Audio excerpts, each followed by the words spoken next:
Fantastic. So we're going to give everybody that has not yet joined one more minute to the audience that has joined, and then we're going to begin. But thank you all for coming today. I hope you can see that right now. You're seeing a screen that shows who has sponsored this event today. It's Taste of Science Houston, the Association for Women in Science, the Association for the Society of Microbiologists, who do a wonderful program working with local high schools and doing outreach, and really support you guys supporting them. Okay, with that, let's begin. As a special project collaboration between the American Society of Microbiologists and Taste of Science, we welcome you to COVID-19 Part 2, The Path Forward. It's been 5 months since the first cases appeared in China. 1 month later, we would have cases in Europe, the US, and the rest of East Asia. As of today, we have 3.5 million cases worldwide, nearly 250,000 deaths, and thankfully, 1 million recoveries. In the past months, we've seen historical measures taken to limit the spread. We wear masks, we stand 6 feet apart from each other, and suddenly the alcohol in our hands is worth more than the one in our cups. Some say we're at a so-called flattening of the curve, and we're starting to see governments open up the economy with restrictions. But there are the counter voices that say it's just too soon, and we're not yet ready to face a second wave of infections.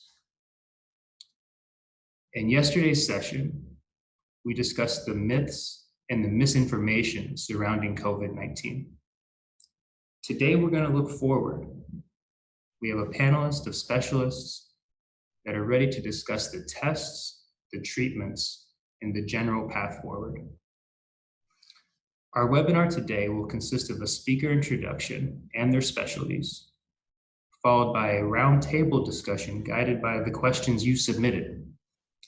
But don't worry, if you didn't submit a question, our last section will be a live question and answer. So go ahead, pose your questions in your Facebook, Zoom, or YouTube feed, and our team in the background will pass them up to the specialists. Now, if you see a question that you think needs to be asked, give it a like, tell us you want it answered, and we'll make sure that it gets prioritization and gets to the specialists right away. You may also see that your questions are getting answered in a live feed. That's because we have a team of PhDs working in the background who are answering your questions if they can. This ensures that everybody's question gets the best chance to be answered. Okay, I think that covers it. So let's go to Bailey for our speaker introduction. All right, thank you so much, Amir. Hi everyone, my name is Bailey Kane and I'm a PhD student at BCM and actually also an ASM officer for the Texas Medical Center chapter of ASM. Thank you so much to those of you that joined in yesterday, submitted questions, and engaged in our discussion about debunking popular COVID-19 myths. To anyone that's joining us for the first time, welcome and thank you so much for joining. I have the pleasure again of introducing our amazing experts for segment 2. So let's get started. And when I say your name, could you please wave to the audience so they can know who you are? So first, Dr. Ayesha Khan. Dr. Ayesha Khan is a clinical microbiologist and infectious disease scientist at UTHealth, dedicated to reducing the global spread of antibiotic-resistant superbugs by creating innovative diagnostic tools. She serves as the Texas ambassador to the American Society for Microbiology, or ASM, and as the president of the Texas Medical Center chapter of ASM. Dr. Khan is working on the ground to develop and run COVID-19 diagnostic tests. Our next expert is Jill Losh. Dr. Jill Losh is a program project manager who helps research labs with treatment and device development at Houston Methodist Research Institute in the Texas Medical Center. Dr. Losh was an integral member of the team that oversaw the development of the first FDA-approved convalescent plasma therapy for COVID-19 and has helped them move the therapy to clinical trials. Our next expert is Dr. Robert Atmar. Dr. Robert Atmar is a physician scientist at BCM whose research interests include the diagnosis, treatment, and prevention of norovirus and influenza. Dr. Atmar is chief of the infectious disease service at Ben Taub Hospital in the Texas Medical Center and is a co-investigator of a clinical trial testing novel therapeutics, including remdesivir, to treat COVID-19 patients. And finally, our last expert, last but not least, is Dr. Laila Woc-Colburn. Dr. Laila Woc-Colburn is an infectious disease clinician and director of medical education for the National School of Tropical Medicine at BCM. Dr. Woc-Colburn actually started the first tropical medicine clinic at Ben Taub Hospital. During the pandemic, she's been involved with multiple clinical trials related to COVID-19 therapeutics. And just like our segment yesterday, is it okay if I refer to everyone by their first name so we can keep this more conversational and casual? Great, thanks so much, everyone. And like Amir had mentioned, please feel free to submit questions in our live chat in Zoom, Facebook Live, and YouTube anytime during the webinar. Our experts will be answering questions in our Q&A roundtable portion. Once we get through a few myths about diagnostics, vaccines, and therapeutics corresponding and surrounding SARS-CoV-2, we'll hand it off to Amir with Taste of Science to moderate your questions. So to get started into our first segment, diagnostics. As COVID-19 spread rapidly in the United States, it became clear that infected patients needed to be identified quickly with testing to maintain the spread, but that never happened. We never had enough tests, and while our other countries with high testing rates were able to slow the virus down, we weren't able to. Ayesha, a myth circulated on my own social media feed and other news outlets like CNN early on is that tested for COVID is easy, that anyone can do it. Is this true? And what does it take to develop tests in the middle of an outbreak? Thanks, Bailey. Again, thank you everyone for being here, and thank you for having me here. I'm still training, so I'm learning on the fly, I guess, in the middle of this pandemic. So that's been a little stressful. But so when most people talk about diagnostics when it comes to COVID-19 and diagnosing patients with COVID-19, they're talking about the PCR test, which detects the presence of SARS-CoV-2 genetic material or RNA. Not the live virus. And that's kind of an important distinction that we can talk about later. But developing and running the COVID test is not easy. It's classified as high complexity by our standards. So clinical microbiology labs are experts in running these diagnostics. So it's not run at drive-thrus. That's just where they swab you. And when the pandemic hit, you're essentially developing a test for a never-before-seen virus. And normally there's a rigorous approval process to get tests cleared by the FDA. And now we know that because of the crisis, there's a faster track to get things greenlit. And that still means you have to demonstrate that the test is sensitive, so can pick up the lowest amount of virus, and specific, that it's not picking up another virus. And labs have to, again, verify the accuracy and precision of the test before they use it. So there's a lot of things that affect the accuracy of a test. And keep in mind, they have to do all of this while they're dealing with the immense pressure of churning out tests and finding resources to be able to even scale up and run sometimes thousands of tests a day. So not just the diagnostic itself, but we want to make sure that we're giving results that are accurate and actionable or useful. So it is definitely way more complex than it seems. Awesome, great. Thank you for that great explanation about why it's not really practical or feasible to do thousands of tests at a time and how we can't do them in a drive-through facility or something like that. And it takes a lot of work and time to get a reliable test off the ground. But now that we have this test, can you explain why there are so many shortages in testing and why clinical labs around the country haven't been able to scale up? So that's a very complicated question, but because we're dealing with different types of shortages. But yes, our labs are struggling with shortages, not just of tests, but of swabs to collect patient samples, protective gear medical workers need to even collect samples, and lab personnel to be able to run a bunch of tests. And that's essentially why we're rationing tests to our sickest patients with symptoms. And why is because labs need money to run tests. And initially, the government stimulus funding was directed and supplies were directed to big commercial labs, but not smaller clinical labs like ours in hospitals. And ASM, I know, has directly advocated for this, and I hope we can access more of that funding. But all commercial labs have released statements saying that they don't have shortages. But for us to be able to send our patient samples to a commercial lab, those results can take days. And early in the pandemic, it took weeks because of the volume. Our labs in hospitals, though, can get results back to our patients sometimes in a couple of hours, so much faster. And that is important. A fast diagnosis means that a patient could get access to a life-saving treatment faster. And there's also shortages in the manufacturing supply chain itself. Hospitals, I think, have been forced essentially to wage bidding wars against each other to secure supplies. And this chaotic market competition makes me worry. For example, if I'm scrambling to secure supplies for my lab, does that mean patients at another poor community hospital don't get them? So I think it's rough, and what we need is more resources. And I think ASM has advocated very well for that. But we also need leadership and coordination, so we're allocating these resources to the labs that need them.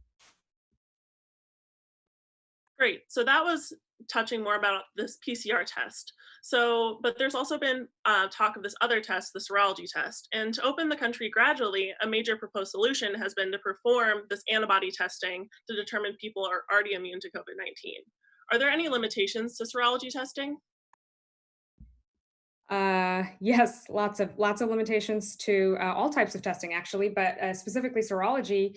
So ideally, when we're talking about serology, we're talking about ideally it detects antibodies in blood, which are made 1 to 2 weeks after exposure to SARS-CoV-2.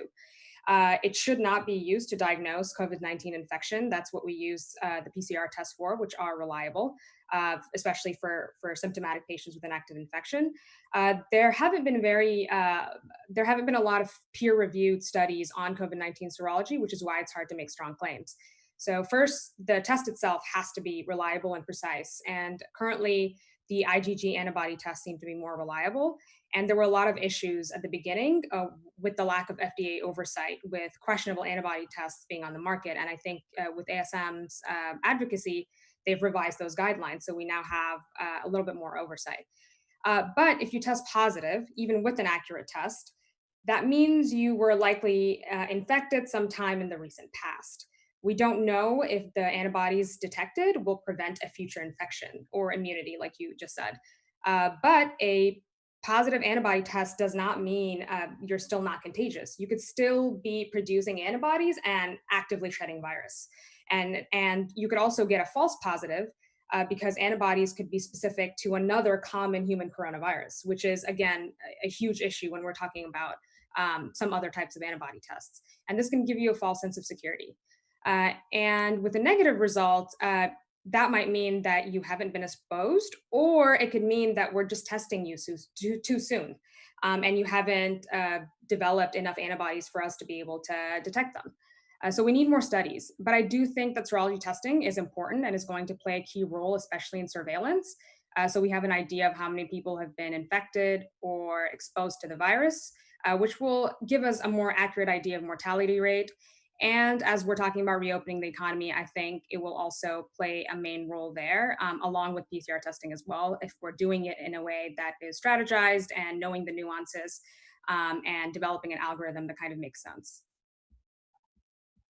Awesome. Thank you for that really detailed and clear answer. So antibodies, like you mentioned, are one of the critical parts of seeing if you have immunity to something, and they're important for a strong, lasting immune response to infection. So let's dive in a bit more into how scientists are actively working on a vaccine to induce lasting immunity. Allie, can you tell us more about where we stand with developing a vaccine against COVID-19? Hey everyone, I'm Allie Breuer and I'm a science PhD candidate at UTHealth. So another big question on everyone's mind is, when are we going to have a COVID-19 vaccine available? And the myth associated with this is that vaccine development shouldn't take long for scientists to come up with, and that we should have one available in just a few short months. However, that outlook is not in line with what it actually takes to develop a vaccine. Vaccines are hard to make because they contain complex components like proteins or even whole inactivated viruses. And the overall goal of vaccines is that they should elicit an appropriate and safe immune response in people, which will protect them from a virus the next time they're exposed to it. So I can't stress enough how important they are to protect those who are unable to get vaccinated because of an underlying health issue they may have. So basically, scientists have to develop vaccines starting from their discovery on the lab bench, but then further test them in animals and then in humans before they can be assessed to the public. And the bottom line is experts have to make sure they're safe and effective, which takes time. So, Robert, I know that you're an expert on respiratory viruses and actually oversee vaccine evaluation at Baylor College of Medicine. Can you fill us in on any promising candidates being studied at Baylor and what stage of development they're in? So right now, the only SARS vaccine that has been developed at Baylor was one that was developed by Dr. Peter Hotez's group for the original SARS coronavirus, now Sars Coronavirus One. And that was a vaccine that targets a portion of the spike protein. The spike protein is a protein on the surface of the virus that is important in initially binding to a cell so that it can initiate infection of that cell. And generating antibody in the person's body against the spike protein may actually block the ability of the virus to infect the cell.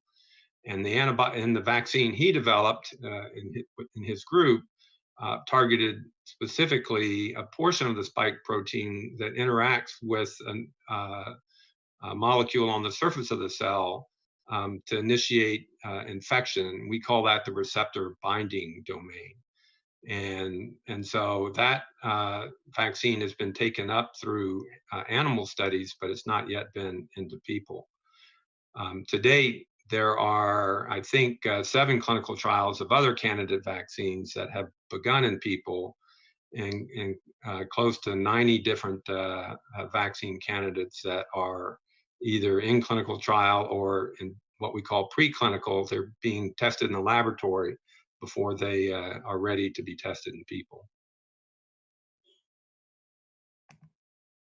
Thank you for your insight. So, Robert, when do you expect that a COVID-19 vaccine will be ready and accessible for everyone so that a large percentage of the population is immune to the virus? So I only heard part of your question, but I can anticipate what you said. There are several stages that a vaccine has to go through in terms of being ready or before it's ready to be used in the general population. We tend to call those phases of the study preclinical, which is where it's tested in the laboratory and in animals. Then we have phase 1 testing, which is when it's first given to people to make sure that it's safe. And generally speaking, in the phase 1, we also look to see if there's an immune response to the vaccine. In phase 2, we give it to more people and beginning to give it to people who are the target population, which right now would basically be everybody, or at least everybody who hasn't been infected previously. And during that phase, we're doing further evaluation about the immune response and selecting a dose that's appropriate to give to see whether or not it's protective. And we also, in late phase 2, may get some preliminary evidence about whether the vaccine may be effective. And then phase 3 is a study where it's given to large numbers of individuals in a clinical trial, such that you look to see whether or not those who receive the vaccine compared to those who don't get the vaccine are protected from infection and or illness and or the complications of illness to determine whether or not the vaccine's effective. Also, this is generally the phase in which the largest number of people receive the vaccine, and you determine whether or not the vaccine is safe and whether or not there are any unexpected adverse reactions or side effects that would mean that even if the vaccine worked, the side effects are unacceptable and would not be generally useful. Usually going through all these different phases takes a number of years. I think the average is probably somewhere between 10 and 15 years. The shortest period of time from beginning to work on the vaccine in the lab to having it rolled out for use in people, I think was back in the 60s when the mumps vaccine was developed, and I think that was 4 years. NIH and the government reported over or stated at the end of the week that they have Operation Warp Speed. For those of us old enough to have watched Star Trek in our youth, that has maybe more meaning than it does for some of you Star Wars age people. But anyway, and the goal there is to go through all of this and have the vaccine ready by the beginning of 2021. And what I didn't talk about was after phase 3, usually there's a period where one has to gear up and make enough vaccine to be able to give it to people who will receive it to be protected. And that often takes a while to get geared up. And so all of this is trying to be collapsed in about 6 to 8 months now. Okay, wow. So that was a lot of really great insight. Thank you for your comments, Robert. So it seems that progress is definitely being made towards finding a new COVID-19 vaccine, and there are already candidates being tested, which shows how hard scientists are working. So in addition to vaccines, we also need to develop treatments to help the people who are already infected. And from my reading, there's been a lot of motivation behind this. Fred, can you please tell us more about COVID-19 treatments? Yes, Ali. Hi, everyone. I'm Fred, a PhD candidate at Baylor College of Medicine. Right now, over 1,000 clinical trials related to COVID-19 have been registered. There's no cure yet, which generates public fear and uncertainty. Several treatments have shown rather promising preliminary results, which give us hope. One of these treatments is to transfer the plasma of recovered COVID-19 patients with antibodies against the virus to patients with an active infection to enhance the immune response and kill the virus. While there has been positive preliminary results, it can still take time till the public can access such a treatment. So Jill, can you share with us how long it took to get this trial approved and off the ground in terms of regulatory hurdles, and what's the current status of this study at the Methodist Hospital? Sure. So it's kind of an exciting time for us in the regulatory affairs field. We started working with the PI on this convalescent plasma therapy trial in mid-March is when it came to our office. I think actually it was the day that the rodeo shut down here. So that was maybe March 13th or something like that. And we worked on that about nonstop for the next week or so, putting a lot of our normal everyday projects on the back burner for a bit, as many people are doing in science. And we received approval within just a few weeks. This is obviously not normally how things go when developing any other medical device or drug, but this was an emergency. Well, it started off as emergency use application and since then has been expanded by the FDA. So I do want to point out that convalescent plasma therapy is widely used. I'm not sure if you guys are familiar with the history of this, but it's been used in some form or another against both bacterial and viral infections since the 1890s with varying degrees of success. They've been talking a lot on the news about how this has been used, or how it was used during the Spanish flu, which was the first virus that this therapy was used for. And obviously that was 100 years ago. Some of our records aren't as detailed now as they are now. But after use in the Spanish flu, it was also used to a small amount in the H1N1 breakout, Ebola, SARS, and MERS. And so for us, while the degrees of efficiency have been varied, as I said, we felt like it was a good thing to try, at least for this first wave of infections, because the treatment itself is fairly safe and widely used. Just the process of transfusion, I think we all know is fairly common for different diseases, plasma, platelet transfusions, et cetera. And so this was just something that was fairly easy for us to push through just because of that history of it. That's very exciting, and we hope to see more positive results soon, since both Baylor and Methodist are starting to similar trials and enroll patients. I know that one another popular candidate to treat COVID-19 is remdesivir, an antiviral medication originally developed to treat Ebola.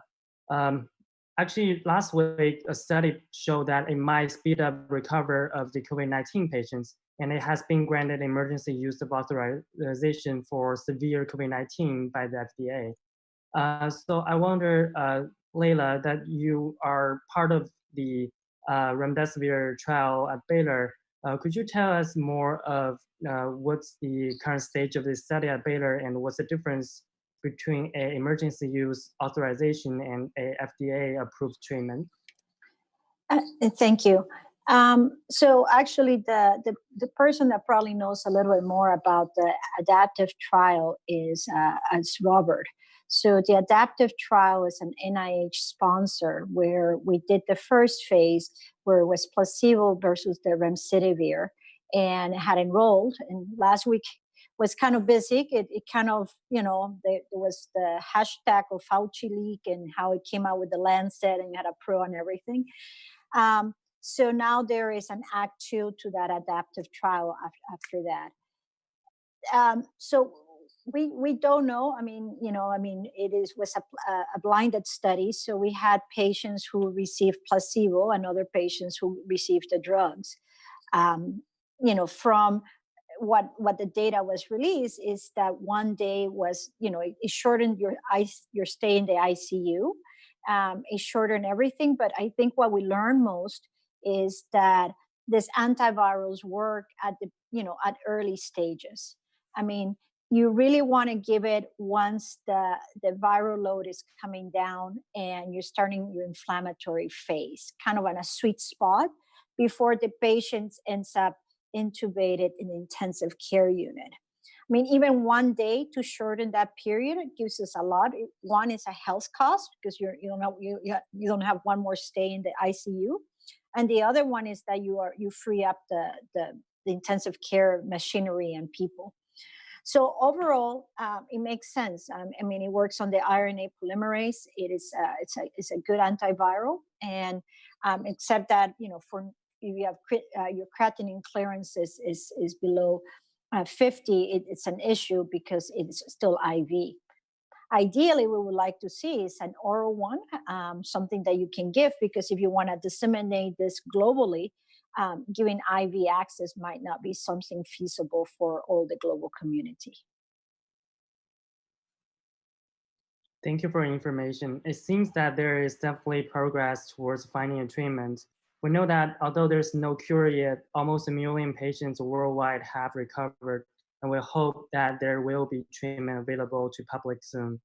And for that, I'm going back to Bailey to answer more questions. All right, that was great. So now that we've laid the groundwork for talking about our path moving forward, we're going to hand it over to Amir, our friend from Taste of Science Houston, to moderate questions from our webinar Google form and from our Zoom, Facebook Live, and YouTube chat. Take it away, Amir. Thanks, Bailey. Wow, that was a lot of information. So just to keep everyone on the same page, we're now going to shift to questions that our own viewers have submitted before we started this entire webinar. Let's start with, so many times as our economies are opening back up, we're seeing that companies are using so-called thermometer scans to dictate whether or not somebody can come into their business or come into their workspace and whether or not they're infected. Is this really effective, or is this all smoke? I'm going to pose this one to Laila. So we use temperature screening as part of a way of getting into the hospitals. We know that in about 75% of the patients who end up in the hospital will have a temperature. So it can be an early marker. But the one that I like the best is if you can smell your coffee. The anosmia, or the loss of sense of smell, precedes everything. So if you can smell your coffee, probably you're good to go. Oh, wow, that's really interesting. So we have an early readout that even people at home can do to say, oh, is there something that I should be worried about? Okay, so this gets piggybacking off of that question to you, Ayesha. I know that you're working on detecting the virus as early as possible, but a lot of people out there are really concerned about asymptomatic patients. And the question is, how are we going to go ahead and screen to see what the real mortality rate and the real infection rate is out there? So I guess I'll answer that in two parts. That kind of goes back to my earlier point where it is really important for us to be able to screen a sizable amount of the population to be able to understand how many people have been exposed and how many people have it and are recovering, et cetera. But again, the limitation there is the shortage of testing. But even with resources, we don't have enough people to run tests. So I think there's thousands of research microbiologists that are sitting at home with PhDs or graduate students. So with the program to recruit, accelerate training, and funding, they could be deployed to run tests. And two, specifically, because there's a lot of community transmission that occurs from asymptomatic or pre-symptomatic people who are shedding the virus. The solution there is to have designated task forces essentially for every state who can coordinate surveillance. And most importantly, I think it's a tool that now people are talking about to reopen our economy. But the one thing to keep in mind, though, is our PCR tests that have been built to diagnose people with symptoms. So we need studies to know if we're not missing asymptomatic or pre-symptomatic spreaders with a false negative result. So we need a clear strategy, which is incremental opening, where we prioritize testing select groups of people and maybe assigning them into risk categories. So for example, if a person tests positive by PCR, but negative for antibodies with serology testing, could be considered high risk and needs to be isolated. In contrast, someone who is negative by PCR, but positive for antibodies could be considered low risk. But again, you need to keep retesting them because a negative PCR today could be a positive PCR tomorrow. So that strategy, combined with the social distancing and all other public health measures as we undergo this transition, I think is going to be the way out of this, to understand asymptomatic spread and eventually give us a better understanding of mortality as well as we test more people. Interesting. So it sounds like you're really calling for a very wide net and trying to tackle this COVID pandemic on all fronts, and no one solution is going to be able to get us out of this. We're going to require multifactorial approaches. I think many people have also said the same thing. Robert, would you like to add? Yeah, could I add to the answer? So one of the questions, I think it is a marriage of both PCR-based testing and serology-based testing. And one of the ways to figure out how much asymptomatic or subclinical infection there is through epidemiological studies where the population is tested for the presence of antibodies. So this is using an antibody test not to look at an individual, whether he or she may be quote unquote protected based on prior infection or presumed prior infection if antibodies present, because we don't know that yet. But what it's doing is looking at the population and saying 10%, 15%, 20% of the population has antibody. And then you look at the people who are tested and ask them, have they had a respiratory illness or febrile respiratory illness this is a relatively short period of time. We're talking about going back to the beginning of January. And did they have such an illness? And if they didn't, they had an illness or infection that was not recognized as being COVID-19. And it gives you an idea of what percentage of the population has symptomatic or what is the penetrance of the disease after infection. And that'll give you some idea about the transmission dynamics. And those kinds of studies are now beginning to be done in some populations. And one of the things that's concerning is even in a place like New York, where they've been overwhelmed, the seroprevalence studies have only shown that about 20% of the population has been infected. So there's a lot to learn, and we're certainly learning as we go with this, but that epidemiologic approach is one that will take a while, but one that will ultimately inform us how often infection ends up causing disease. Yeah, I completely agree. And I think both your answer and Ayesha's answer really complement nicely with Laila's answer, who provided a early warning that people can do at their home to know whether they're really sick or not. I think many people that I've talked to have said, do I have allergies? Do I have a cold? Or do I have COVID? And it's nice to hear that there's approaches on all the fronts. I'll just mention that, yes, if you can't smell your coffee, there's a chance that you are infected, and that has been the first symptom for a number of patients. But by no means all patients have that. And so one of the challenges has been this is a disease or an infection that has caused a wide variety of clinical presentations, which has made it a bit of a challenge to recognize.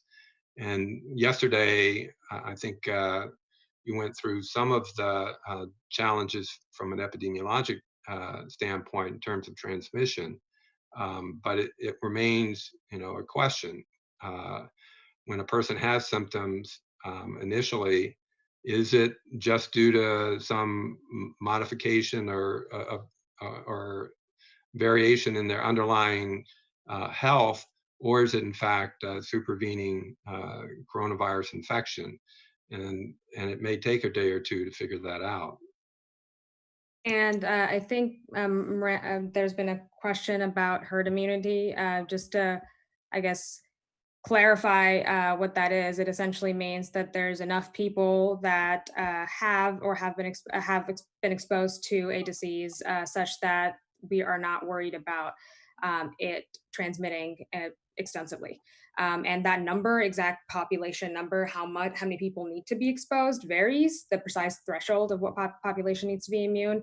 But for SARS-CoV-2, that remains to be defined. But assuming that the reproductive number ranges from 2 to 3.5, there have been certain preliminary estimates for the threshold being 40 to 75%. So that's essentially what herd immunity is. Thank you. We're well away from that. Yeah. Let's take a side track now. Jill, this question is to you. I think you're our regulatory expert on the panel today. Now, we've seen multiple examples on cable news and government press releases about so-called impromptu hospitals being set up. And I was wondering, could you shed some light as to how difficult it is to set up such a facility? What goes into trying to get that type of man force mobile? Sure, it's very difficult, and unfortunately, not only is it difficult in setting up these new pop-up care facilities, it's also just been difficult at the hospitals themselves. And we're talking about, hospitals in the largest medical center in the world here in Houston, who, in theory would be the best to be set up for any type of pandemic, but it's just not how we operate normally. So in setting up the pop-ups, and even, I'm just going to expand and just include our own hospital in this. Nearly every nurse and physician and administrator like myself has somehow, like I was mentioning earlier, has had to drop normal duties to some extent, at least, to pick up the slack and take care of things here. Many wards and hospitals that were previously used for something else have been repurposed. So perhaps patients who don't suffer from something infectious such as this can be combined to a safe extent, so that we can use some of that space now to expand and use for COVID patients who are extremely infectious and need different barriers put in place. For the pop-up facilities, it's been difficult. We've seen on the news, so that the Mercy Hospital ship in New York, they chose to just use that for non-COVID patients, so that they could use hospitals and the Javits Center for just COVID. But then some places have taken an opposite measure where they've opened up a pop-up just for COVID and not for anybody else. So it's really been, I don't want to use the word experiment, just, but I guess I should. It's been trial and error, right? To see what works best, to just open something new just for COVID or open something new for other things that are more easily managed. So it's been a long month or so, but I know that many hospitals and hospital systems are finding their pace. They're seeing what works. In Texas, we have been lucky that we didn't get hit as hard for this first wave as New York so far, and so it bought us some time, right? So that a lot of our COVID wards are established now and set up, and then, tying into therapies such as the convalescent therapy, remdesivir, et cetera, the number one most important and exciting things about these treatments are not that they're cures, but it's that, as Laila was saying, they're just taking time off of the patient's theoretical time of hospitalization, time on oxygen, time with ventilators, so that someone else can use those. So, thank you. That was a very terrific answer. Robert, So you want to add something? Yes, Go for you it. can read my face. So in fact, we've had experience in doing this previously back in 2005 with Hurricane Katrina.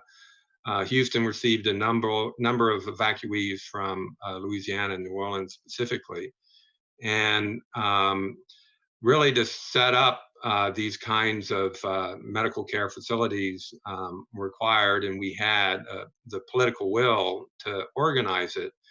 But you have to find the medical supplies to be able to set up the hospital, if you will. You have to find the clinicians and support staff to provide care and support of the patients who come in. You have to figure out ways to do laboratory testing, radiology, infection prevention, particularly when what you're dealing with is a infectious disease. And so it's not simple, but with the political will and leadership, it can be done. And it was done successfully back in 2005. Our local leadership also set up a system at Reliant in anticipation of a need for overflowing from the hospitals. And as Jill noted, we've been fortunate in Houston not to suffer the excessive patient burden that has been seen in places like New Orleans, New York, and Seattle areas and other parts of the country. So, but it's not just putting up the equipment, it's finding the people to staff it, figuring out the methods to get the services provided and to track your patients through that process. Oh, absolutely. It's definitely a gargantuan effort to get such a huge machine up and running. And I think I'm going to pivot now to Laila for a second, because I wanted to ask, I think it's the most difficult question that our users have asked. So I'm sorry that you've been deemed the necessary target. I'm going to ask this question, and it's okay if there's no right answer. Just what is your answer? And if anybody wants to chime in with what their answer is too, I think the general public would be of interest. What sort of new daily case numbers would you want to consistently see in order to open up our country? I know it's a difficult question. And then there's a second question to even make it tougher. What do you think we can do to prepare for a so-called second wave once we open up our country? So it's an interesting question, because I think you have to see the United States. Each state is different, and how it has been affected is different. So it's a unique. So just like what Robert said, is what works in one place doesn't work on the other place. I think you have to have certain things in place, your testing capability, look at your local capability of taking new cases, and also the culture. If we divided, for example, in the South, we're going to have a lot of healthcare disparities, and we see that just on chronic health overall. So what works for us might not work. So it's difficult. The number of cases you really want is, you don't want any cases, right? That would be the ideal utopic world. But it's best to think, and I got posed this question by some of the Latin American countries that I frequent do talks, is that what you're looking at is at a gradual opening. And you want to do a gradual opening, but still remain with the mask, the social distancing, the washing of your hands. And I think I was reading some of the questions, they had mentioned some of Sweden, and think actually the best country that you should look, actually two countries, is what Germany and Taiwan have done. I think Taiwan has done a spectacular way. That the prime minister was very key on and they didn't shut down the whole country. And it was very specific on what they wanted to do, but also the community around came together. Germany is different because they've done into the massive testing like Korea. And then the other country to look at what's going to happen is New Zealand, because New Zealand has reported 0 cases and they will be opening it up, and it's an island.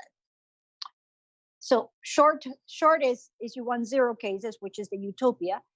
The US has to be individual, and it's going to be a gradual new normal for the next, who knows, until we have a vaccine or we have better treatments and we can go. Yeah, I think I want to echo what Laila said about the incremental opening, that there's no on and off switch to this, where you just go back one day and everything's okay and we see the case rate that we want to see, and we're good.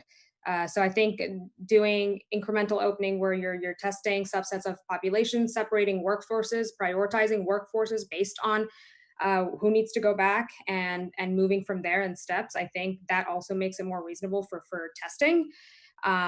Just given the amount of shortages and supplies that we have. So I think that's most important to understand, that this is going to be a slow, long process. And while it's happening, we need to continue with social distancing and continue with all of the public health measures that are in place right Yeah, now. fantastic. Those are wonderful answers. And thank you for highlighting. Oh, Robert, go for it. Yeah, I've got an opinion about everything. So one of the reasons that some people have been concerned about the opening at this time is that from much of the modeling that's been done, the suggestion has been that one of the criteria is not necessarily an absolute number, but a declining number of cases in a region or locale for at least 10 days. Which suggests that and that's just under one full incubation period. And we locally have not, or at least in our state, have not achieved that. And that's not been achieved in some of the other states that have been opening up. And so I think that's why you hear concerns raised.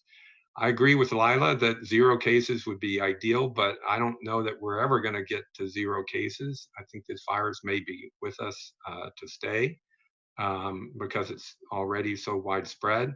And unlike SARS-CoV-1, where the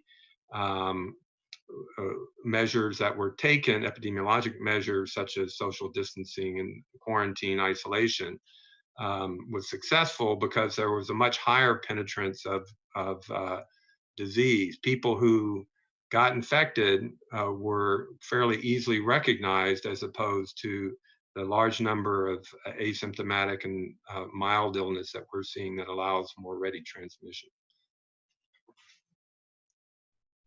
Yeah, thank you very much for that. I think that was really useful to understand this context of virulence and how difficult it is. There's a certain sweet spot for a virus to live in that I think that was covered yesterday. All right, Jill, I think we have one more question from this roundtable, and then we're going to shift to a very long list of questions that we have from our live Q&A session. Many people are concerned about how this is implementing their daily life, and that's really understandable. Nobody's life likes to be disrupted like this. This is a difficult question, but is there any advice that you would give people who have to travel? And what is the way that they could do this in a safe manner? This is both, sorry, one moment. This is both public transportation and flights. They made sure to mention this. Right, okay. So I know it's been tough. I myself have had to cancel a trip to go see my own family during all of this. And I know that some people have similar situations, and those will continue to come up, obviously, for the next year or so that we're living in this situation. It is interesting that, you know, some of the airlines have put things in place, the mask requirement, et cetera. But some have not. I do think that we'll probably see a shift so that all airlines will go ahead and require those measures, masks, gloves. I anticipate that due to pressure. I know the airlines want to start back up with their business, and it's a way that if they do encourage or require passengers to wear PPE, then perhaps they can try and get up to maybe not quite normal levels of passenger, what do I want to say?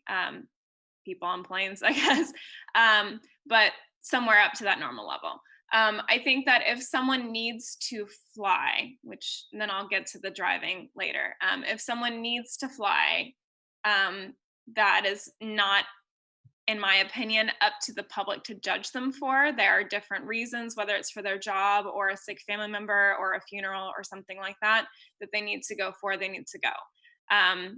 I would just recommend for them to try and be as safe as possible, social distance to their best possible capability in something such as a bus or a plane. We can just all do the best that we can. I think that I do understand why there has been a lot of anger towards people that it seems they're not doing enough, or they should stay at home, or they shouldn't do this.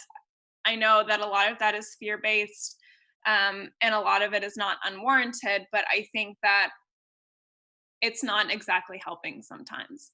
And so I really think that the number one thing is for people to just do the best that they can. In terms of driving, you know, if someone needs to travel and they're able to drive, that would be better than taking public transportation or a plane, because obviously you're in your own car with just yourself or your immediate family members or friends.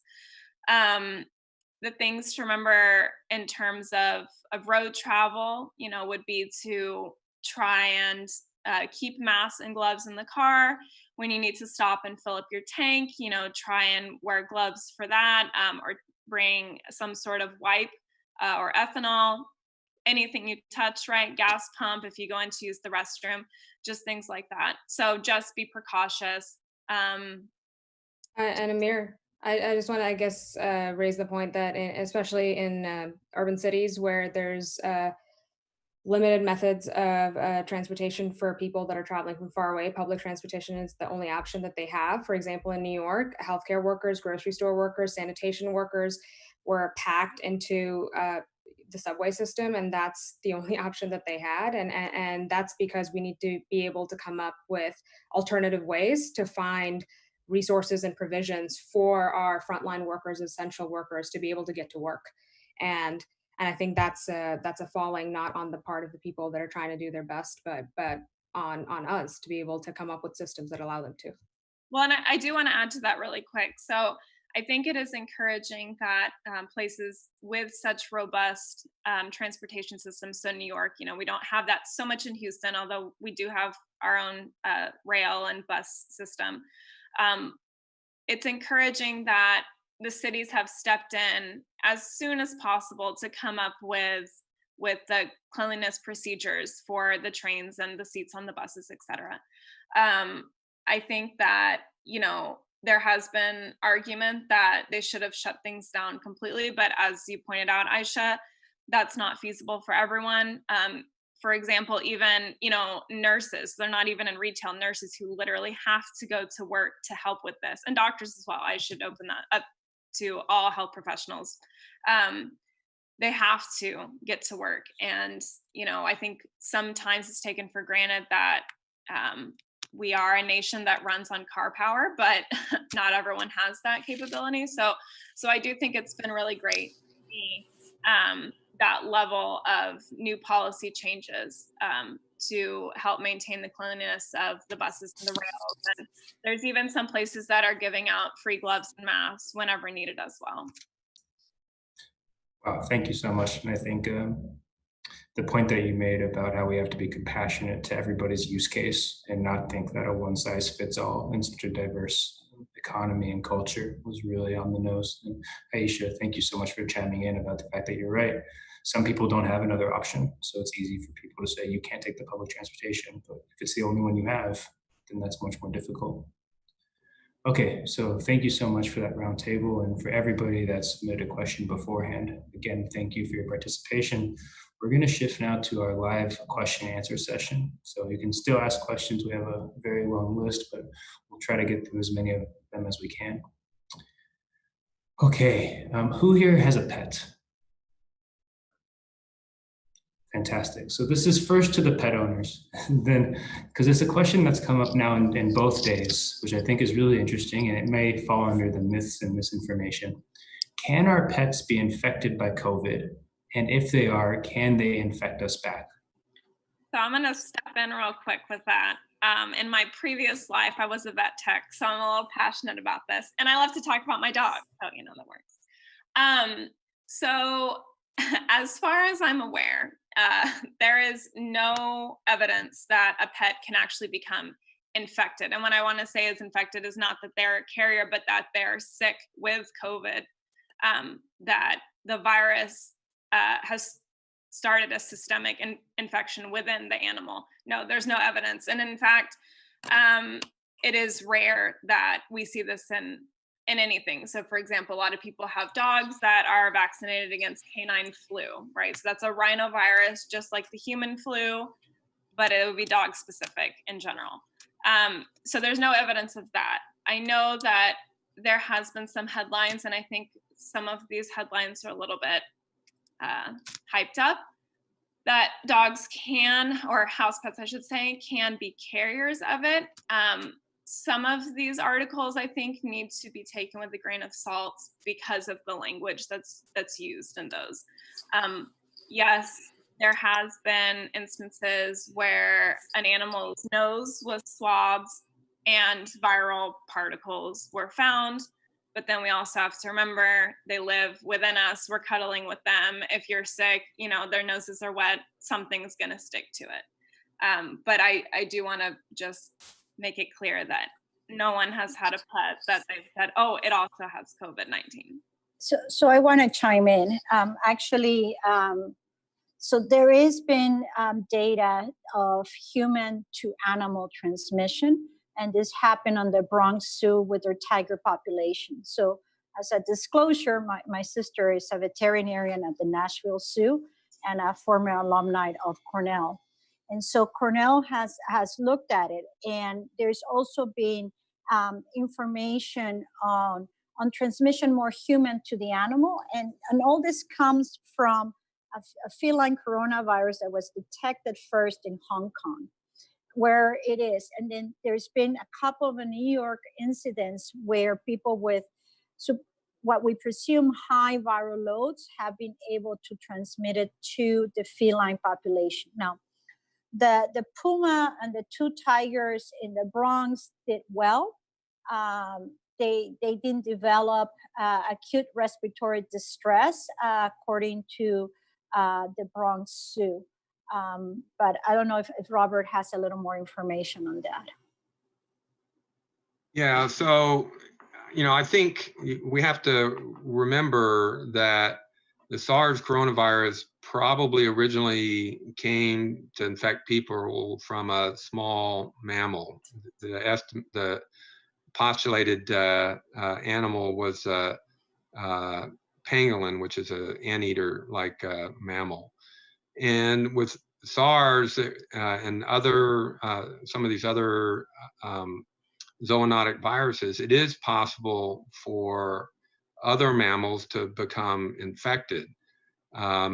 The reassuring piece for Jill and the rest of us pet owners is that even though pets may be able to be infected, it's not clear that they can then turn around and infect other people. But the risk is there, and I think what the CDC has put out is just be cautious, but be reassured that pets are not a major way that this virus is transmitted. So is it possible? Yes, it's possible. Is it a major problem? No, it certainly has not been a major problem to this point. It's wonderful. Thank you guys for that. I think going forward, these are the types of questions that are on people's minds, and I appreciate the very thoughtful answer to them. Ayesha, I think this next one's to you. You mentioned before that maybe there's a so-called call to arms for anybody that can do clinical work to help participate in the fight. And I think going forward, at least based on our audience's questions, that's really on their minds. And they would like to hear, do you know of any venues that PhDs who maybe are not specialties in this field can still help contribute that you could share? Yeah, so I don't want to, scale down how difficult it is to be able to do this. They still would need to be trained and be able to be equipped and supervised by clinical microbiology lab directors that are licensed and certified. So it's very institution specific, and it's also state specific guidelines and rules to be able to do that. I know there are universities, for example, the University of Washington and the University of California in San Francisco has been able to recruit graduate students as well as other researchers that have high complexity skills, and been able to train them, accelerate that process of training, and deploy them into labs where they are doing tests under a supervised manner. So it is safe, and it is under a lab director that has the right training. But in order to be able to do that, we need to be planned for it and be ready to go, essentially. So it's kind of like a national guard, I would say, of researchers that we have. And whenever something like this happens, we have a program already ready to go where we have the funding allocated to be able to recruit a small portion of them, train them, and then deploy them where they're needed, especially in places that have high volume of tests where they need to do thousands of tests a day, but then don't have enough personnel. So it comes with pre-planning. And I think that's kind of been the difficult thing for us. We need the help, but it's hard for us to understand how to have the capacity to do that. We need money. We need to be able to pay people to do this. We need to be able to have the resources. So I think that's been what's difficult. There's a mechanism to do it, but it varies by institution and states. Wow. Sounds like you just described really mirrored the way Jill described having to set up an impromptu, and Robert also mentioned hospital, is that on paper it seems like it can be done, but when you try to put it into the real world, it's very difficult. Okay, Jill, I think it's not an exaggeration to say you are the plasma expert on this panel. So I think this question goes to you. Can we collect sufficient plasma from recovered patients so that we can start treating patients that are becoming infected? And maybe before you start that, I would ask just one description. Can you describe for the audience what's the difference between plasma and blood? So plasma is basically the liquid part of blood, right? As we know, just from elementary school, and blood is made up of many different cells, including the red blood cells, which is what gives it the color, the little donuts, and platelets and other things. The plasma is the liquid component. So I do want to say that, yes, that was a concern early on. Will we get enough plasma? Will people who have been sick, either at home or in hospitals, really want to come out to donate plasma after they've deemed to be recovered? And it's been really nice to say that the answer to that is yes. A lot of the blood banks are reporting high numbers, and especially high numbers of first-time blood donors during all of this. So that's been really fantastic, really encouraging. When we started up our clinical trial, we did have that concern that perhaps we wouldn't receive enough plasma donations to continue the trial to the level that we wanted to start with. And so we did stipulate that in the trial itself, which was originally for 50 participants to get plasma, that we would do interim analyses after the first 10 and the first 25 patients. And some of that was put into part because it was, oh, what if we don't actually receive enough plasma to reach that 50? We did, and in fact, we've received so many donations from previously infected donors that we're expanding the trial, and it's obviously continuing. So that's been great. That is wonderful. Wow, it's always nice to see people are coming back to pay it forward. Okay, Robert, I think it's no exaggeration to say maybe you're the vaccine expert on this panel. So there's two tough questions about vaccines that have been suggested. Yesterday, somebody noted that it's been reported that there's over 400 different strains now detectable of COVID. Is it going to be possible to generate a vaccine against all of these strains? And maybe you can tie into this the subtleties of generating a vaccine against a virus that mutates. So coronaviruses are RNA, they have RNA, ribonucleic acid as the genetic material. And those viruses do mutate such that almost with every round of generation of new viruses, there's at least one or two mutations in the gene. And this virus is a big RNA virus. It's got almost 30,000 nucleotides in length. So to say that there are so many different strains is just to say that you have a large number of viruses that have different sequences. What that means in terms of being what we call antigenically different, which means that the immune system does not recognize one virus compared to another, like we see with influenza when we see strains change from one year to the next. Whether that occurs with coronaviruses is not yet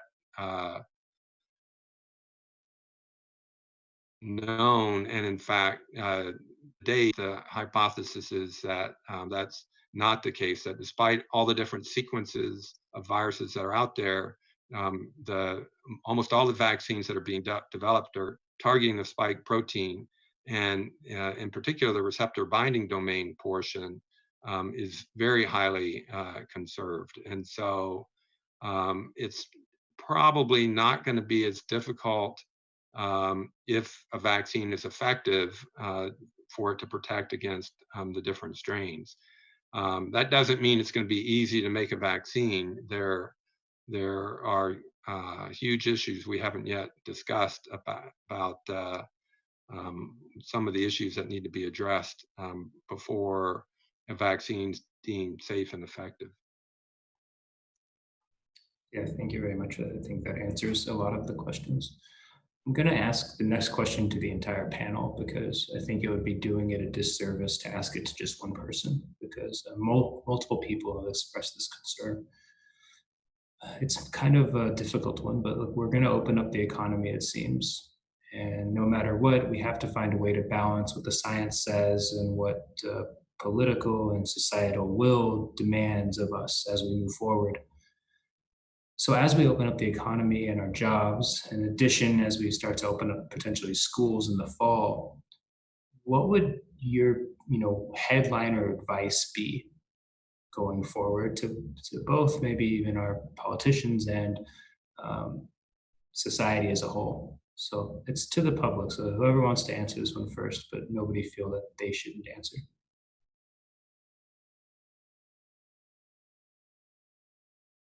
Somebody has to answer that.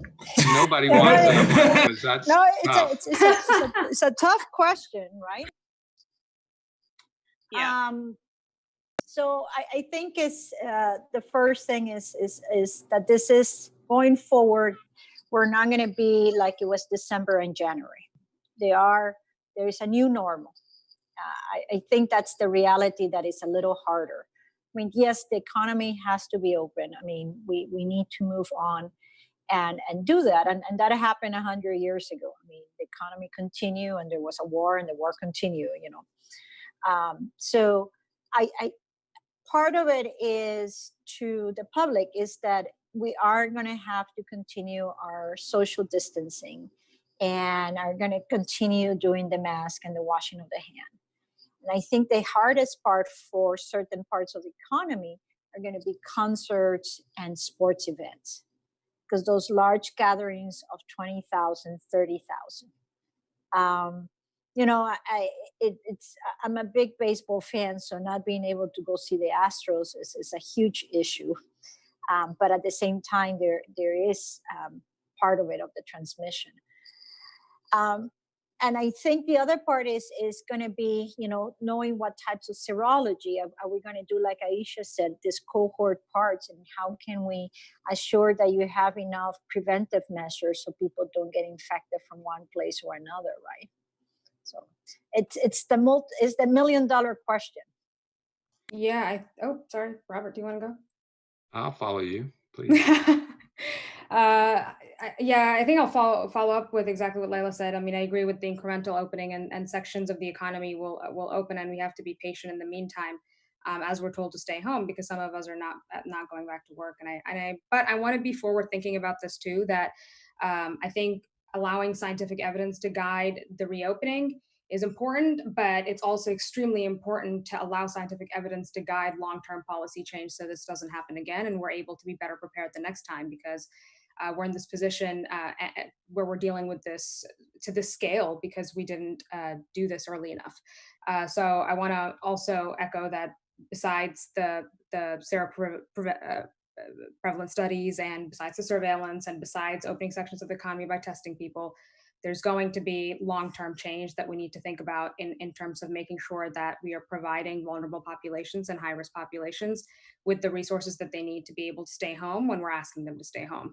And I think that's going to be my one bit here. What I would say is that recognize that this is a pandemic that the world has not suffered through anything like this. Since we've had the the global transportation and ability to circumnavigate the globe with while an infectious virus like this has been about.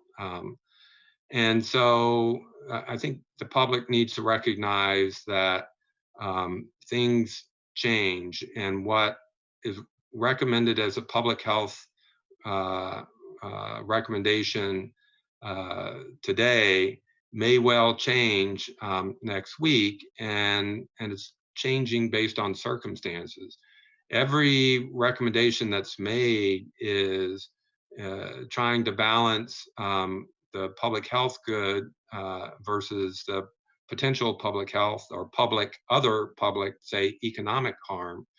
And that balance may change over time, leading to different types of recommendations. And so just be prepared to see that what we recommend next week may be different than what we recommended last week. And it's not because we got it wrong last week, it's because things have changed and we're trying to respond in the best way possible. Jill, do you want to jump on this grenade, or okay? I was going to say exactly what Robert said, that what's true today may very well not be true tomorrow. I think that was a perfect summation of that.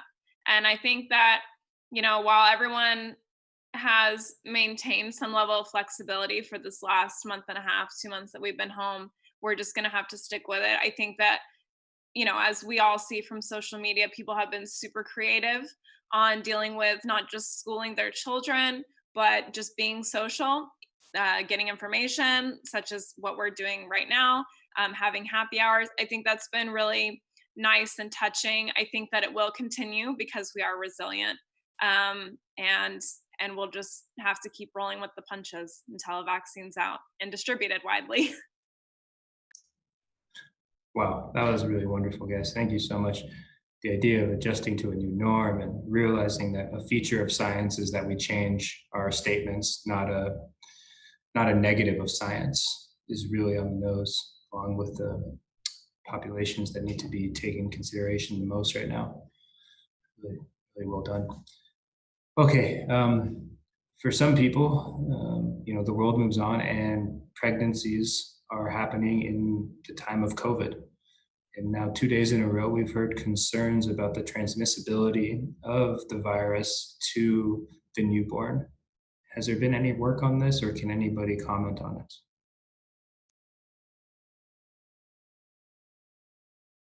Well, I can make a couple comments, but so, I mean, people are certainly looking for it, and it's clear that a newborn can become infected very early, and young children can at times have very severe illness. Fortunately, it doesn't. And for the pregnant woman in the last trimester, having a high fever can lead to premature contractions, premature delivery, and so there are consequences. We're still trying to learn exactly what those consequences are. Fortunately, it has not been as bad, if you will, in this population as it has been in other age groups. But there are people looking at it and trying to figure out exactly what this infection means for the pregnant woman before she delivers, and then what to do if mom is infected and say the baby's not infected. Does the baby stay in the hospital or go to another family member until mom is no longer positive? These kinds of issues are being dealt with on a daily basis, and different OB groups are handling this with their pediatrician colleagues in different ways, because there is no one answer, although there is guidance from both the OB and pediatric societies on this. Not being a pediatrician or an obstetrician, I've not read those guidelines. So it sounds like your advice would be talk to your OB/GYN doctor, and they'll be informed on what would be the best route with regards to COVID. Yes. Perfect. Thank you. Okay, we have another panel-wide question because it's so big. As we start developing drugs to treat COVID and to induce so-called herd immunity, how are we going to address the problem of accessibility and affordability throughout the community so that we're actually able to achieve this goal? So I want to step in on that really quick. That's been something that I think a lot of people aren't thinking about. Whenever they say, oh, we're going to have a vaccine next year, everyone's like, yay, we're all getting a vaccine next year. And it's scary to think about that may not be the case. There is going to have to be a lot of policies put into place to perhaps determine that, some populations would need to get it before others. So for example, that may be the nursing homes. And the other thing that I think we need to just be thinking about is not only cost. And so the hope would be, just as we see with the flu shot, that it would be cheap and widely available to many people for free. I can't speak on if that's going to be the case, but it's just something to think about. The other thing too, in terms of widespread distribution, there's been some recent headlines and also discussions that as we have many different vaccines in development right now, it may be very necessary for some upfront funding to go towards some of those companies or institutions developing those vaccines, before that testing is actually completed. So a lot of money would need to be put forth to say, yeah, go ahead and start manufacturing this in high enough levels so we can be ready to go. It's sort of just a gamble there, a down payment, right, on something that may not be the best vaccine choice, but we're just going to have to continuously use our scientific knowledge to try and determine that as all these different vaccines are developed by the different companies.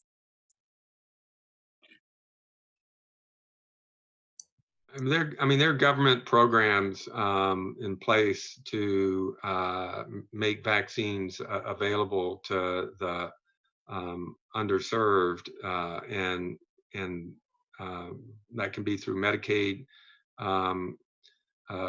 or Medicare programs for older adults. It can be through vaccines for children. So there are ways of doing it. Presumably, this would be available for those who have insurance if it's effective through insurance. And so, I think Jill's hit on the larger question about enough vaccine being available. And there's been some discussion in the press by government officials about producing vaccine at risk in the hope that it's shown to be effective so that they'll have more at the time that it receives approval. But the reason it's at risk is that there's a chance that there will be a safety issue or a lack of efficacy issue. How effective does it need to be worth vaccinating? Is that 90%, 50%, 30%? What level do you need? Even a 30% effective vaccine could have an economic impact and health impact, but that's much below what we would usually want to see in a vaccine. And I also want to mention that a lot of our scientific societies like ASM and IDSA, the Infectious Disease Society of America, have directly been working to lobby Congress or with the White House task force to be able to inform them about needs on the ground. So for example, they've been able to advocate for increased funding in the stimulus packages to be able to go towards basic science research laboratories that are working on developing a vaccine. So I think scientists have been able to inform where funding needs to be directed, but Robert just mentioned especially that there's a lot of uninsured people. There's 30 million uninsured people in the US, and individual states, I know we talked about this yesterday, individual states do have policies also in place to be able to cover for the uninsured. Texas is a little bit different. For example, Massachusetts, they're able to provide resources and vaccines potentially, if one was available, would be able to be accessible. But for the states that don't have those policies in place, again, it's going to have to be part of the next stimulus act, kind of like how funding was redirected to labs in this particular Healthcare Enhancement Act. So I would add something to it. I mean, we can have a vaccine, but we do have an anti-vaxxer movement ongoing. So that's the other part, key on communication. Interestingly, I mean, it is a cost. I mean, even remdesivir, how much is Gilead going to charge for it and how much that's going to be available? I mean, there are states that won't be able to afford it, and then you have to think globally. The Gilead trial, for example, in Africa and Latin America, they can only access it through the World Health Organization Solidarity trial, and some places won't be able to. So whatever treatment comes is not just for the US and our health disproportionate communities, but also our middle and low income countries where we have the highest population, and they are actually the most people who are more vulnerable because they don't have access to care. And I mean, don't forget that the South has a big issue with access to care. Alabama, Louisiana, Georgia, Texas, and Florida have that, and Mississippi. And so how are you going to make sure that they get vaccinated if we have the vaccine? And how are the anti-vaxxers going to be an issue in that respect? Also, really quick, I just remembered that another thing that a lot of states are working on is to try to do door-to-door outreach, especially when we're talking about rural areas that are very isolated, very far away from being able to receive any kind of care. This doesn't need to be just about funding, but we need to be in there in these communities, being able to inform people and be able to actually physically get things to them, especially if they're not able to access information easily. Yeah, so touching on that really quick, my husband actually is an epidemiologist, and a lot of those types of outreach programs, thankfully, are taking place and have been taking place before COVID, but especially in response to that. One cool thing that he has taken part of, and that's popping up in other areas, is the use of hotlines. So yes, there are door-to-door interactions out in those communities, but then that brings up, what if the person isn't home exactly when the epidemiologist or other community worker comes by? What if that person doesn't want to speak with anyone face to face for various reasons? Or now are we putting our community workers at risk just by getting them into a closer proximity with someone who may or may not be affected, or just the different ramifications of that? So I think that these hotlines have been really awesome. Definitely. It sounds like we have more of that looking forward into the future. So this is another very tough question. How should the public view the discordance between policies and scientific advice that is currently circulating throughout the world? Is this, like Robert said, just a feature of science that there's always going to be different perspectives? What would be your guidance to the public that says, like, I hear one scientist say this, I hear another scientist say this, I thought science is science, you know? I think that there is a little bit of discrepancy, and it depends where your sources are coming from. So I think you have to first vet your resources. For example, having social media and WhatsApp has become a way of a lot of people, as well as the YouTube, to do that. And we saw an example of that with 2 emergency physicians who were not giving the correct information. We are all becoming experts because, as you said, we've been 5 months and we're learning, but I think you have to vet where your information is coming from. You have to have reliable sources. I think I speak for all of us. We try to follow our IDSA Society, ASM, NIH guidelines, and try to be there. One example, for example, was the use of vitamin C, zinc, and hydroxychloroquine. And there was 2 camps, the pros and the ones who wanted to use or not. But if you look at the scientific data, which Robert and I had discussions, and even among our ID groups, that the scientific data was not there. But people were pressured into finding a cure because we want to do the best. But as physicians, our first job is do no harm. So trying to treat unnecessarily just to feel good about it might not be the best. So I think vet your resources, make sure they're reliable resources, and it's not something that just got passed down through the Facebook, Instagram, or WhatsApp.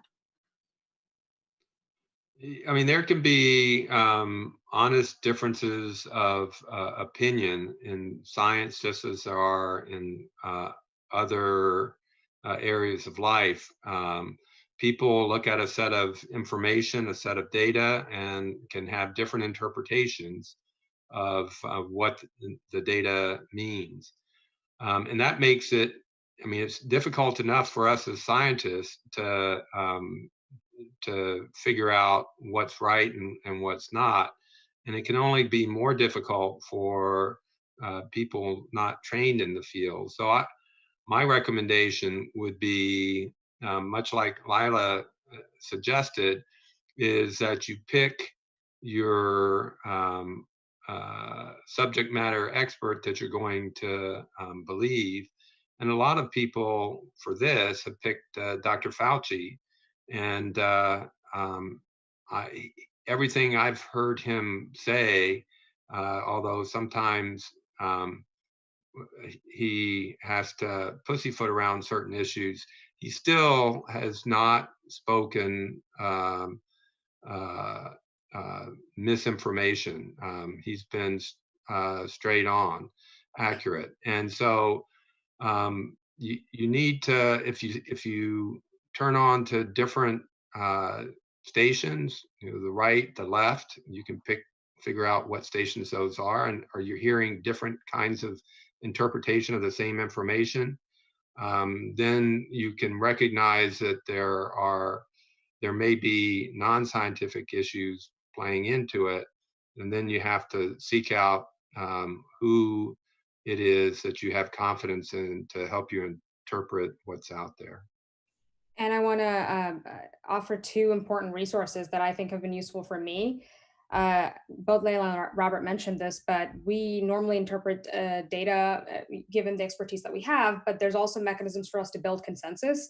Laila mentioned the IDSA, the Infectious Society of America, has guidelines. So that comes together by putting together a panel of people that will need to come to a consensus on how they interpret data. And the same thing for ASM, the American Society of Microbiology. They recently released a registry of vetted articles and both review articles and research articles that are reliable. And again, that was a way to build consensus on what we think is reliable information. And the public can actually access that. If you look up the ASM COVID-19 registry, you can look up a list of resources by field. So if you're looking for the clinical picture, epidemiology, diagnostics. So I think that is very useful. And in general, it helps for people to understand that not everyone in the medical field and science is an expert on everything in the medical field and science, right? That there's infectious disease doctors that know how to treat patients. There's clinical microbiologists that focus on diagnostics. There's epidemiologists that understand how transmission works and diseases spread. There's also basic science virologists that really understand viruses at the molecular level. So the fact that these two urgent care doctors, like Laila said, decided to do a testing study in-house to be able to extrapolate prevalence, you probably don't want me to be doing a difficult patient intubation in the ER. The same way, I don't think certain experts are able to provide expertise on everything. So I think it's important for us to raise awareness about the different types of experts that are out there and understand that we know different aspects of COVID. We all don't know everything, and there's no way to do that. Well, that was a great finishing sentence. I couldn't agree more. We're all specialists, and by that nature, it means we know a lot less about what we don't know than what we think we do know, or so forth. Okay, this is a great question that was asked by the audience, and again, it's definitely a panel-wide question. Modern medicine is built on the shoulders of historical medicine, and in the closet of historical medicine, we have skeletons where we've made mistakes. And those mistakes have led to some fear and mistrust when it comes to modern medicine. The question is, as we go forward and we want to start giving such a treatment, how do we, I'm going to use the word package, or make people understand that might have hesitancies to trust modern medicine, that, hey, this is real. This is the truth. We're not trying to hurt you, even though historically there's been some mistakes in the past of medicine.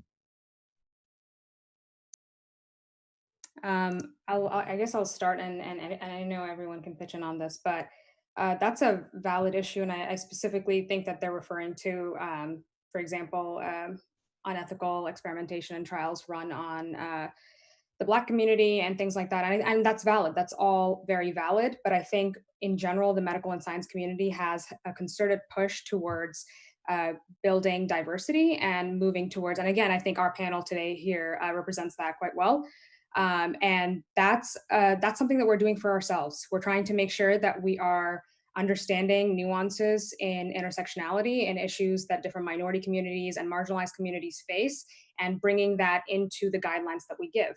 Our panels that we're building consensus on, not just guidelines for treatment, but guidelines for how to do research, interpret data, those are all diverse panels. So I think that's one way that people can feel a little better, that we're doing a lot better because we have a better understanding of the problems that were created to begin with.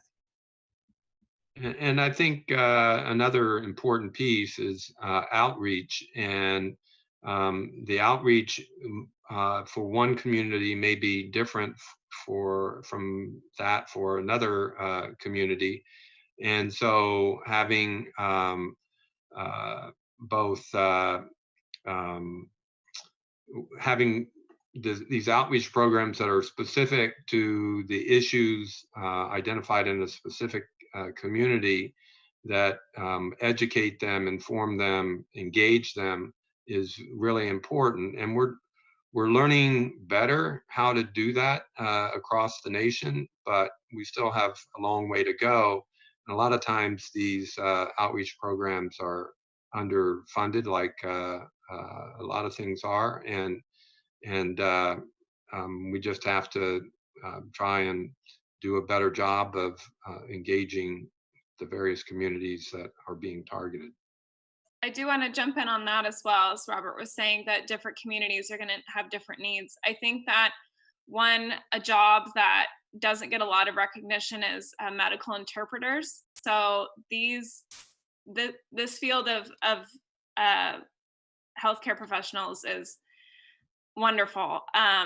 It's not easy for someone who speaks another language to put their care wholeheartedly into the hands of a doctor that they can't one-on-one communicate with.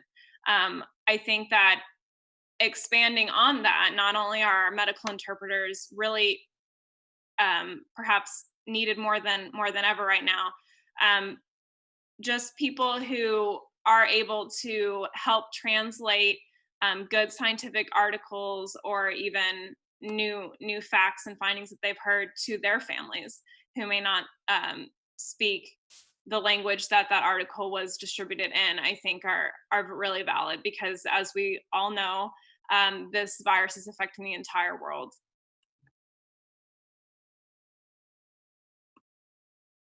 Wow. I'm going to add one because I don't think either of you guys was saying it would have been appropriate, so I'll add it for you. Definitely throughout this discussion today, we've seen multiple examples where the correct answer was there is no correct answer, and that we don't quite know yet, and we're still trying to figure this out, and there's a long way for us to go. I think that sort of humility in the scientific community and the medical community is what also gets us to having populations that trust us again. So really well done today. I think we're just past our time, but I'm going to give each one of you a chance to say whatever it is that you want. No questions asked. If there's anything that you want to have be your last statement, and then we'll go to closing statements by myself, and then I think we'll wrap up for today. But thank you very much for joining. Anybody can start, by the way, sorry. All right, I'll start. So I want to first thank you for the opportunity for participating in this. And I want the public to understand that certainly what we've been able to do here locally in Houston and in different parts of the country has been to flatten the curve. And what flattening the curve means is that we are not, by flattening the curve, we're not necessarily meaning that in the end, a smaller number of people are going to become infected.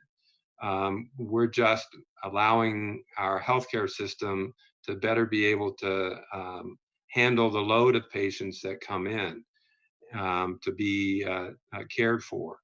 And it also gives us time to develop treatment strategies such as the remdesivir success that was reported in the last week that may not only shorten the course of her hospitalization, but decrease mortality. And then it also gives us time to develop a vaccine. And so while people may look at a second or even a third wave as a sign of failure, I don't think it is. We have been successful in delaying and being able to manage the patients so far that have come in, and we have had time now to develop strategies for managing these patients better, and for improving health outcomes. So thank you.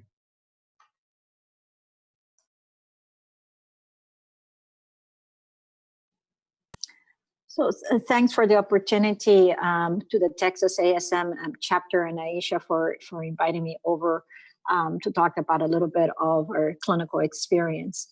You know, we've learned a lot. We live in interesting times. I think we'll probably see, you know, what we know today will be very different from a year or 2 years from now. And even probably will be judged 50 years from now as not handling well or not well the things. But one of the things is to continue doing what we're doing that has helped us flatten the curve, as Robert said. You know, the social distancing, the masking, the washing your hands, cleaning the surfaces. I think that's what the new normal is. And have patience as we reopen. You know, that's the only way not to have the peak of the cases and be like New York or Italy or Spain. That's the way. And then the other thing is that I always thank everybody who makes my life easier, from the microbiology lab techs to the EVS to the pharmacists to our APPs and our respiratories and our nurses and our units, because without them, we could not do our job. So thank you. I guess I'll go next. This is a hard time for everyone. And I want to say honestly that my heart goes out to everyone affected by this pandemic that we've never seen before in our lifetimes. To the scale. Anyone who's lost a loved one, people working on the front lines, especially people working on the front lines, the fact that you've had to risk yourself and your families. But I want the public, I guess, to know that we as the scientific medical community are not just finding a way to come out of this and end COVID, but we are fighting and advocating for ways that we can create long-term change, because you deserve better. People that have lost their jobs, you shouldn't have to choose between feeding your family or following CDC public health guidelines to stay home. Our vulnerable communities, people of color, homeless individuals who are at the highest risk, the uninsured. We need to be able to protect you for when this happens again. And we also as a nation need to be able to respond and act early. So I think I want y'all to know that we will continue to push past this and we will find a way to build together. I also want to give a shout out to my team at ASM for being incredible through this entire period. My content creators, my officers, everyone in Texas Medical Center, ASM chapter, thank you so much for believing in the power of public outreach and putting this webinar together, because this was a huge team effort, and of course for Taste of Science as well. Okay, this is a super tough act to follow. Everyone gave such great sign-offs. Obviously, I want to echo everything that the three of you guys have said. First and foremost, thanking you guys for asking me to be a part of this webinar. This is wonderful. It's very encouraging as a recent grad myself to see people taking up the torch, especially in such a crazy time. I hope that the public knows that us in the healthcare community are doing everything we can, even if you don't see us beyond situations like this. Please know that we are working day and night to try and find solutions, not only to new treatments, but also, as Ayesha was just saying, policy changes moving forward. I think that exciting is an interesting word. I think that normally we think of that as a good thing, but exciting, you know, can also just be something new, whether it's positive or negative. I think this is an exciting time. I think while we're dealing with a lot of negatives right now, from those negatives, a lot of positives will hopefully come, as cliche as that may sound. I really hope that members of the public and those of us too that are scientists continue to remain positive, continue to remain creative in the different types of outreach and communication and even entertainment that we've developed in such a short amount of time to deal with this. And I just hope all of that will continue. That was wonderful. Thank you so much. So we're going to shift to the final words of the event. One more time, though, I want to really call out the organizations that helped put on this event: Taste of Science Houston, one of our sponsors, the Association for Women in Science, this association, I keep messing this up, I'm sorry, Ayesha, ASM-TMC, and their Young Biologist program, where they raise funds to help support outreach, the same outreach that we just described, into the general community. And with that, I'm going to shift to our last words. Okay, so that was a fantastically informative event, and a big thanks to our speakers, our sponsors, and the entire team that you can't see right now that are working behind the scenes. But another big thank you goes to you, the audience, because you took the time today to come here and listen to the experts. You didn't settle for what the CNN or what Fox told you, and you didn't settle for the government press releases. You decided that it was best to hear it from the scientists. Now that's the first step in building an informed, scientifically literate world. It's why we put these events on. And so thank you for coming. For all of those that were directly affected by COVID-19, our thoughts and our hearts go out to you, and may we remember your pain as we design the programs and the regulations and the tests for future pandemics. If you liked what you heard today, please come check out a Taste of Science Houston or your local Taste of Science events. You can find them on Facebook. If you want to get informed on the go, check out the podcast Microcast, put on by ASM. It takes the complicated and makes it uncomplicated in the world of infectious diseases and microbiology. Finally, don't forget to send us feedback about this event. What did you like and what did you feel was missing? What would you have liked to see? Would you like to see more of these events? We hope so. And with that, have a great day wherever you are. And thank you for coming together with us on this. Bye.